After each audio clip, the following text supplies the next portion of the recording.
How to search for YouTube videos by specific date. Hello everybody, welcome back. In order to do so, you can follow up the simple steps. So first of all you gotta do is just go ahead and open up the YouTube app on your device and head over to the videos. So first of all, go to the search bar at the top right corner and you need to type in a video first of all. So the video that you're looking for, type in the details, for example, Disney videos. So once you've typed in the results at the top right corner from this interface, you should be finding a three dot. Go ahead and tap on it. And you should be finding option of search filters. Just go ahead and locate it up and tap on it again. Now once tapped on search filters, we have this option of sort by. From this menu, select the option sort by, drop it down.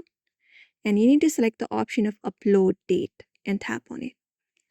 Now once tapped on upload date, the setting changes and we have this option of upload date. So just go ahead and tap on it and we have this anytime, last hour today. So if you want the videos of today, you can click on today and you can even select the duration or anything.